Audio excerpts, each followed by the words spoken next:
افلا یتدبرون القرآن، تدبر قرآن، مولانا امین احسن اصلاحی۔ سورہ قاف، آیات 1 تا 15۔ اعوذ باللہ من الشیطان الرجیم، بسم اللہ الرحمن الرحیم۔ قاف والقرآن المجید، بل عجبوا ان جاءهم منذر منهم فقال الكافرون هذا شيء عجيب أإذا متنا وكنا ترابا ذلك رجع بعيد قد علمنا ما تنقص الأرض منهم وعندنا كتاب حفيظ بل كذبوا بالحق لما جاءهم فهم في أمر مريج أفلم ينظروا إلى السماء فوقهم كيف بنيناها وزيناها وما لها من فروج والأرض مددناها وألقينا فيها رواسي وأنبتنا فيها من كل زوج بهيج تبصرة وذكرى لكل عبد منيب ونزلنا من السماء ماء مباركا فأنبتنا به جنات وحب الحصيد والنخل باسقات لها طلع نضيد رزقا للعباد وأحيينا به بلدة ميتا كذلك الخروج كذبت قبلهم قوم نوح وأصحاب الرس وثمود وعاد وفرعون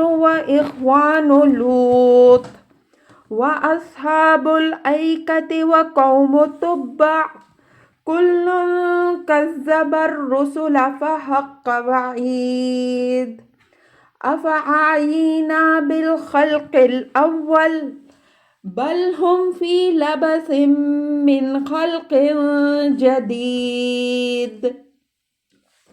ترجمہ۔ یہ سورہ قاف ہے۔ قسم ہے باعظمت قرآن کی، بلکہ ان لوگوں کو تعجب ہوا کہ ان کے پاس انہی کے اندر سے ایک آگاہ کرنے والا آیا تو کافروں نے کہا کہ یہ تو ایک نہایت عجیب بات ہے۔ کیا جب ہم مر جائیں گے اور مٹی ہو جائیں گے تو دوبارہ لوٹائے جائیں گے؟ یہ لوٹایا جانا تو بہت بعید ہے۔ ہم نے جان رکھا ہے کہ جو کچھ زمین ان کے اندر سے کم کرتی ہے اور ہمارے پاس ایک محفوظ رکھنے والی کتاب بھی ہے، بلکہ انہوں نے حق کو جھٹلایا جبکہ وہ ان کے پاس آ چکا ہے، بس وہ ایک صریح تضاد فکر میں مبتلا ہیں۔ کیا انہوں نے اپنے اوپر آسمان کو نہیں دیکھا کس طرح ہم نے اس کو بنایا اور اس کو سنوارا اور کہیں اس میں کوئی رکھنا نہیں، اور زمین کو ہم نے بچھایا اور اس میں پہاڑ گاڑ دیے اور اس میں ہر قسم کی خوش منظر چیزیں اگائیں، ہر متوجہ ہو جانے والے بندے کی بصیرت اور یاد دہانی کے لیے۔ اور ہم نے آسمان سے بابرکت پانی برسایا جس سے ہم نے باغ بھی اگائے اور کاٹی جانے والی فصلیں بھی، اور کھجوروں کے بلند و بالا درخت بھی جن میں تہ بتہ خوشے لگے ہیں بندوں کی روزی کے لیے۔ ہم نے اس سے مردہ زمین کو زندہ کر دیا، اس طرح مرنے کے بعد زمین سے نکلنا بھی ہوگا۔ ان سے پہلے قوم نوح، اصحاب رس، ثمود، عاد، فرعون اور لوط کے بھائیوں اور اصحاب ایکا اور قوم تبع نے بھی جھٹلایا۔ ان سب نے رسولوں کو جھٹلایا تو ہماری وعید ان پر واقع ہو کر رہی۔ کیا ہم پہلی بار پیدا کرنے سے عاجز رہے؟ بلکہ یہ لوگ از سر نو پیدا کیے جانے کے باب میں مبتلا شک ہیں۔ الفاظ کی تحقیق اور آیات کی وضاحت۔ قاف والقرآن المجید۔ قاف اس سورہ کا نام ہے۔ مبتدا، جیسا کہ ہم جگہ جگہ واضح کرتے آ رہے ہیں، یہاں بھی محذوف ہے۔ اس کو کھول دیجئے تو مطلب یہ ہوگا کہ یہ سورہ قاف ہے۔ مجید کے معنی بزرگ، برتر اور باعظمت کے ہیں۔ یہ اللہ تعالیٰ کی صفت کے طور پر بھی قرآن میں استعمال ہوا ہے اور قرآن کی صفت کے طور پر بھی۔ ہر کلام متکلم کی صفات کا مظہر ہوتا ہے۔ اس وجہ سے جس طرح اللہ تعالیٰ بزرگ و برتر ہے، اسی طرح اس کا کلام بھی بزرگ و برتر ہے، اور یہ برتری و بزرگی قرآن کی ایک ایک آیت سے نمایاں ہے۔ ممکن نہیں ہے کہ کوئی صاحب ذوق قرآن کو سنے یا پڑھے اور اس کی عظمت و شوکت سے متاثر و مرعوب نہ ہو۔ اگر کوئی اس کی عظمت و جلالت سے متاثر نہ ہو تو وہ یا تو نہایت ہی بلید ہے یا اس کا دل بالکل سیاہ ہو چکا ہے۔ آدمی تو درکنار، اگر یہ قرآن پہاڑوں پر بھی اتارا جاتا تو وہ بھی، جیسا کہ قرآن میں ارشاد ہے، اللہ تعالیٰ کی خشیت سے پاش پاش ہو جاتے۔ والقرآن المجید جملہ قسمیہ ہے۔ اللہ تعالیٰ نے یہ اس باعظمت و برتر کتاب کی قسم کھائی ہے، اور قسم سے متعلق ہم اس کتاب میں جگہ جگہ واضح کرتے آ رہے ہیں کہ قرآن میں اس طرح کی تمام قسمیں بطور شہادت ہیں، یعنی قسم مقسم علیہ پر دلیل کی حیثیت سے کھائی جاتی ہیں۔ یہ قسم بھی مقسم علیہ پر دلیل ہے، اگرچہ وہ محذوف ہے۔ مقسم علیہ ان مواقع میں حذف کیا جاتا ہے جہاں کلام کا سیاق و سباق اس کو واضح کر دینے کے لیے کافی ہو۔ اس کی ایک نہایت واضح مثال سورہ صاد میں موجود ہے۔ فرمایا صاد والقرآن ذی الذکر بل الذین کفروا فی عزت و شقاق، آیات 1 تا 2۔ اس کی وضاحت کے لیے ملاحظہ ہو تدبر قرآن جلد پنجم، صفحات 509 تا 510۔ تدبر کرنے سے معلوم ہو جاتا ہے کہ یہاں قرآن کی عظمت و جلالت کی قسم ان لوگوں کی تردید میں کھائی گئی ہے جو اس کو شاعری، کہانت، سحر یا القائے شیطانی کے قسم کی چیز قرار دیتے ہیں۔ قرآن کی عظمت شہادت میں پیش کر کے ان کو متنبہ فرمایا گیا ہے کہ یہ اس طرح کی کوئی چیز نہیں ہے۔ یہ اپنے وجود سے شاہد ہے کہ اس کا منبع یہ سفلی چیزیں نہیں ہیں، بلکہ یہ اللہ تعالیٰ کی نازل کردہ وحی ہے، جس کا ذریعہ جبریل امین علیہ السلام ہے اور جس کا منبع لوح محفوظ ہے۔ بھی عینیہ اسی قسم کے سیاق و سباق کے ساتھ سورہ بروج میں فرمایا ہے بل ہوا قرآن مجید فی لوح محفوظ، آیات 21 تا 22۔ بلکہ یہ باعظمت قرآن ہے اور اس کا منبع لوح محفوظ ہے۔ یہی بات سورہ تکویر میں یوں فرمائی گئی ہے اِنَّهُ لَقَوْلُ رَسُولٍ كَرِيمٍ ذِي قُوَّةٍ عِنْدَ ذِي الْعَرْشِ مَكِينٍ مُطَاعٍ ثَمَّ أَمِينٍ وَمَا صَاحِبُكُمْ بِمَجْنُونٍ وَلَقَدْ رَآهُ بِالْأُفُقِ الْمُبِينِ وَمَا هُوَ عَلَى الْغَيْبِ بِضَنِينٍ وَمَا هُوَ بِقَوْلِ شَيْطَانٍ رَجِيمٍ فَأَيْنَ تَذْهَبُونَ إِنْ هُوَ إِلَّا ذِكْرٌ لِلْعَالَمِينَ، آیات 19 تا 27۔ یہ ایک باعزت رسول کا اتارا ہوا کلام ہے۔ وہ قوت والا اور عرش کے مالک کے نزدیک بارسوخ ہے۔ وہ مطاع اور مزید برآں امانت دار ہے، اور تمہارا ساتھی کوئی دیوانہ نہیں ہے، اور اس نے اس کو بالکل کھلے افق میں دیکھا ہے، اور وہ غیب کی باتوں کا کوئی حریص نہیں، اور یہ کسی شیطان رجیم کا القاء نہیں ہے۔ تو کہاں بھٹکے جاتے ہو؟ یہ تو دنیا والوں کے لیے یاد دہانی ہے۔ قرآن کی عظمت کے اسی پہلو کی طرف لا یأتیہ الباطل من بین یدیہ ولا من خلفہ، سورہ حامیم السجدہ، آیت 42۔ باطل نہ اس کے آگے سے اس میں آ سکتا ہے اور نہ اس کے پیچھے سے۔ اور لا یمسہ الا المطہرون، سورہ واقعہ، آیت 79۔ اور اس کو صرف پاکیزہ ہی لوگ چھوتے ہیں، اور اس مضمون کی دوسری آیتیں بھی اشارہ کر رہی ہیں۔ سورہ شعراء کے آخر میں قرآن کو کہانت اور شاعری کی تہمت سے بری کرنے کے جو دلائل بیان ہوئے ہیں ان کی وضاحت سورہ کی تفسیر میں ہو چکی ہے، خاص طور پر وَمَا تَنَزَّلَتْ بِهِ الشَّيَاطِينُ وَمَا يَنبَغِي لَهُمْ وَمَا يَسْتَطِيعُونَ، شعراء 210 تا 211 کے تحت جو کچھ لکھا گیا ہے اس پر ایک نظر ڈال لیجئے۔ مطلب یہ ہے کہ جو لوگ قرآن کے انذار قیامت کو یہ بہانہ بنا کر نظر انداز کر رہے ہیں کہ یہ وحی الہی نہیں بلکہ القائے شیطانی ہے، ان کی تردید کے لیے قرآن کی معجزانہ بلاغت اور اس کی لاہوتی حکمت ہی کافی ہے۔ نادان ہیں وہ جو اس کو کسی جن یا شیطان کا کلام سمجھتے ہیں۔ یہ جن یا شیطان کا کلام نہیں بلکہ خدائے عزیز و حکیم کا اتارا ہوا کلام ہے۔ بل عجبوا ان جاءهم منذر منهم فقال الكافرون هذا شيء عجیب اذا متنا وكنا ترابا ذلك رجع بعید۔ یہاں بل اس بات پر دلیل ہے کہ قرآن نے اس اعتراض کو محض حقیقت سے فرار کے لیے ایک بہانہ قرار دیا ہے۔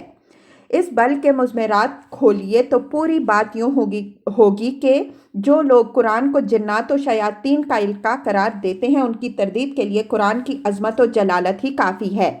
ان کے فرار کی اصل وجہ وہ نہیں ہے جو وہ ظاہر کر رہے ہیں، بلکہ یہ ہے کہ ان کو اس بات پر تعجب ہے کہ ایک شخص انہی کے اندر سے ان کے لیے منذر بن کر اٹھا جو ان کو اس بات سے ڈرا رہا ہے کہ مرنے کے بعد وہ دوبارہ اٹھائے جائیں گے۔ اپنے اندر ہی کے ایک آدمی کو خدا کا رسول تسلیم کر لینا چونکہ ان کے دلوں پر بہت شاک ہے، اس وجہ سے اس کی تکذیب میں انہوں نے یہ کہنا شروع کر دیا کہ بھلا یہ کس طرح ممکن ہے کہ مر کر سڑ گل جانے کے بعد لوگ اٹھائے جائیں گے۔ یہ اٹھایا جانا بہت بعید از عقل ہے۔ اس آیت پر اچھی طرح غور کیجئے تو یہ حقیقت سامنے آئے گی کہ قرآن کے نزدیک ان کے اس فرار کی اصل علت ان کا استکبار ہے۔ وہ اپنے ہی اندر کے ایک شخص کو رسول ماننے کے لیے تیار نہیں ہیں، اس وجہ سے وہ قرآن کے وحی الہی ہونے کے بھی منکر ہیں اور قیامت کو بھی ایک بعید از قیاس چیز قرار دیتے ہیں۔ مطلب یہ ہے کہ اگر وہ استکبار میں مبتلا نہ ہوتے تو وہ اتنے بلید نہیں ہیں کہ اللہ کے کلام اور کاہنوں کے خرافات میں امتیاز نہ کر سکیں، بلکہ قیامت کے اس بات کے جو دلائل قرآن ان کے سامنے پیش کر رہا ہے ان کو سمجھنے سے قاصر ہو جائیں۔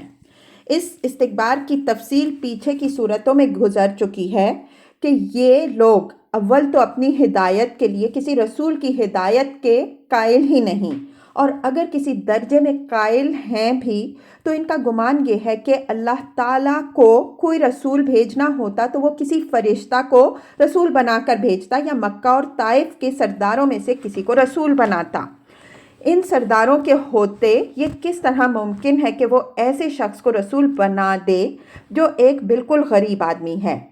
ان اعتراضوں کے جواب پیچھے کی صورتوں بالخصوص چوتھے گروپ میں جس طرح جامع عمود اثبات رسالت ہے اور جو الفرقان سے شروع ہوتا ہے تفصیل سے دیے جا چکے ہیں۔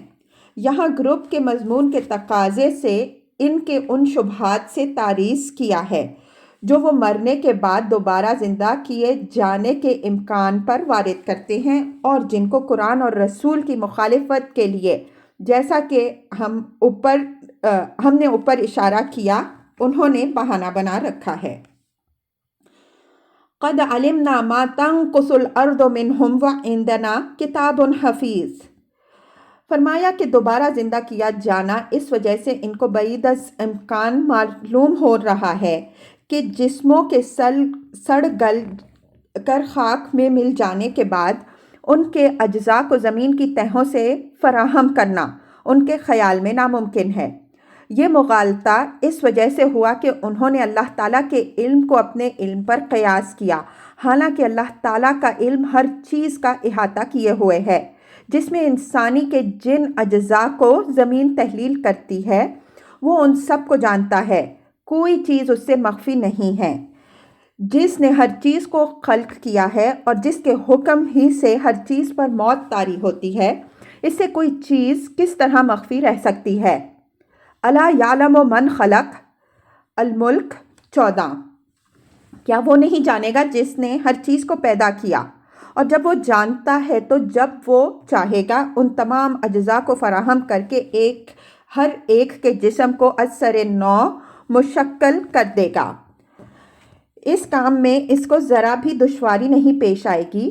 جس نے ہر چیز کو عدم محض سے وجود بخشا اور اس کو اس میں کوئی دشواری پیش نہیں آئی۔ آخر دوبارہ اس کے منتشر اجزاء کو اکٹھا کر دینے میں اس کو کیوں دشواری پیش آئے گی؟ وَإِنْدَنَا كِتَابٌ حَفِيظٌ، یعنی اپنے ذاتی علم کے سوا اللہ تعالیٰ نے ہر چیز کا سارا ریکارڈ محفوظ رکھنے کے لیے ایک دفتر بھی قائم کر رکھا ہے، جس میں یہ بھی درج ہے کہ کون شخص زمین کی کس پہنائی میں دفن ہے اور اس کے جسم کے اجزاء کہاں کہاں ہیں، اور ہر شخص کے تمام اقوال و افعال بھی اس میں درج ہیں۔ نادانوں کو قیامت کے باب میں جس طرح یہ شبہ پیش آتا ہے کہ سڑ گل کر مٹی میں مل جانے کے بعد جسم انسانی کے اجزاء کو فراہم کرنا اور ان کو از سر نو جسم کی شکل میں مشکل کرنا بھلا کس کے بس میں ہے، اسی طرح یہ شبہ بھی پیش آتا ہے کہ ہر شخص کے ہر قول و فعل کا ریکارڈ کون محفوظ رکھ سکتا ہے کہ ایک دن وہ سب کا حساب کرنے اور سب کو سزا اور جزا دینے بیٹھے۔ اس ٹکڑے نے اس شبہے کو بھی صاف کر دیا کہ اللہ تعالیٰ نے لوگوں کے تمام اقوال و اعمال کا ریکارڈ بھی ایک دفتر میں محفوظ کر رکھا ہے۔ یہ ریکارڈ محفوظ رکھنے کا معاملہ زمانہ جاہلیت کے عربوں کے لیے تو ایک اچنبھے کا ہو سکتا تھا، لیکن اس زمانے میں سائنس نے جو انکشافات کیے ہیں ان کو جاننے کے بعد اگر کوئی شخص قرآن کے اس دعوے میں شک کرے تو ایسے ہٹ دھرموں کو کوئی بڑی سے بڑی دلیل بھی قائل نہیں کر سکتی۔ یہ لوگ اس وقت مانیں گے جب ان کے ہاتھوں میں ان کے اعمال نامے پکڑا دیے جائیں گے، لیکن اس وقت کا ماننا بالکل بے سود ہے۔ بل کذبوا بالحق لما جاءہم فہم فی امر مریج۔ لفظ حق اسی سورہ کی آیت 19 اور آیت 42 میں قیامت کے لیے آیا ہے، لیکن یہاں لما جاءہم کا قرینہ پتہ دے رہا ہے کہ اس سے مراد قرآن ہے جو قیامت سے لوگوں کو آگاہ کر رہا تھا، لیکن لوگ اس کی تکذیب کر رہے تھے اور اس کی تکذیب کے لیے بہانے کے طور پر قیامت کے خلاف وہ شبہات پیش کر رہے تھے جو اوپر بیان ہوئے ہیں۔ فرمایا کہ یہ لوگ اپنے ان شبہات سے یہ تاثر دینے کی کوشش کر رہے ہیں کہ گویا قیامت فی الواقع ایک بہت بعید از امکان چیز ہے، اور یہ اس کا انکار جو کر رہے ہیں تو اس کے لیے معقول وجوہ ان کے پاس ہیں، لیکن حقیقت یہ ہے کہ انہوں نے ایک بالکل بدیہی حق کی تکذیب کی ہے، اور وہ بھی اس وقت جب وہ ان کے سامنے بالکل واضح طور پر آ گیا۔ لما جاءہم سے یہ بات نکلتی ہے کہ قرآن مجید جس قیامت کی خبر دے رہا ہے وہ حق تو پہلے بھی تھی، لیکن اب تک یہ لوگ اس کے باب میں اگر گرفتار شبہات رہے تو ان کے پاس کوئی عذر بھی تھا کہ یہ قرآن و کتاب سے نا آشنا امی تھے، لیکن اب وہ کیا عذر کر سکتے ہیں جبکہ وہ ایک ایسے حق کا انکار کر رہے ہیں جو نصف النہار کے سورج کی طرح ان کے سروں پر چمک رہا ہے۔ فہم فی امر مریج۔ امر مریج کی تشریح اہل لغت امر مختلط یا امر متلبس کے الفاظ سے کرتے ہیں، یعنی ایک ایسی صورتحال جس میں نہایت واضح قسم کا تناقض و تضاد ہو۔ مرج کے معنی خلط یعنی گڈمٹ کر دینے کے ہیں۔ سورہ رحمان میں ہے مرج البحرین یلتقیان، آیت 19۔ اس نے کھاری اور شیریں دونوں قسم کے دریا چھوڑے جو آپس میں ٹکراتے ہیں۔ قرآن کی تکذیب کر کے مکذبین جس صورتحال سے دوچار ہوئے یہ اس کی ٹھیک ٹھیک تعبیر ہے کہ یہ لوگ ایک صریح قسم کے تضاد فکر میں مبتلا ہو کر رہ گئے تھے۔ ایک طرف یہ خدا اور اس کی ان تمام صفات کا اقرار کرتے ہیں جو قیامت کو لازم کرتی ہیں، دوسری طرف قیامت کا انکار کرتے ہیں جو اس اقرار کا بالکل بدیہی تقاضا ہے۔ اس طرح وہ ایک ایسی ذہنی الجھن میں پھنس گئے ہیں جس سے نکلنے کی کوئی راہ ان کو سجھائی نہیں دے رہی۔ اس الجھن سے نجات کی واحد راہ وہی ہے جو قرآن ان کو بتا رہا ہے، لیکن اس کو قبول کرنے کے لیے وہ تیار نہیں ہیں، حالانکہ حق کی تکذیب کا لازمی نتیجہ یہی نکلتا ہے کہ آدمی اپنی تکذیب کو جائز ثابت کرنے کے لیے جتنی دلیلیں ایجاد کرتا ہے وہ سب اس کے موقف کے بودے پن کو عریاں کرتی ہیں۔ قرآن نے ان کے اسی تضاد فکر کی طرف سورہ زاریات میں جو اس کی تمام سورہ ہے وَإِنَّكُمْ لَفِي قَوْلٍ مُخْتَلِفٍ آیت 8 بے شک تم لوگ ایک شدید قسم کے تناقض میں گرفتار ہو کے الفاظ سے اشارہ فرمایا ہے۔ اس مسئلے کی پوری وضاحت سورہ نمل کی آیت 67 بل ادارک علمہم فی الآخرہ الآیہ کے تحت ہو چکی ہے۔ تفصیل مطلوب ہو تو ایک نظر اس پر ڈال لیجئے۔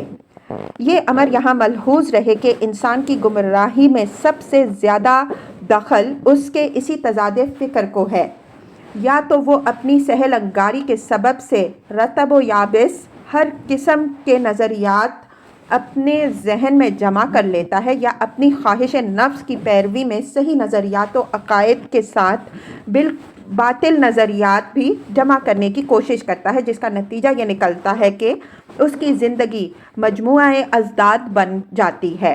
اگر انسان اپنے افکار کا برابر جائزہ لیتا رہے، تنقید کی صلاحیت مردہ نہ ہونے دے اور خواہشات نفس کی پیروی میں حق کے ساتھ باطل کا جوڑ ملانے کی کوشش نہ کرے تو شیطان کے اس فتنہ سے محفوظ رہ سکتا ہے، لیکن ایسے لوگ کم ہی ہوتے ہیں۔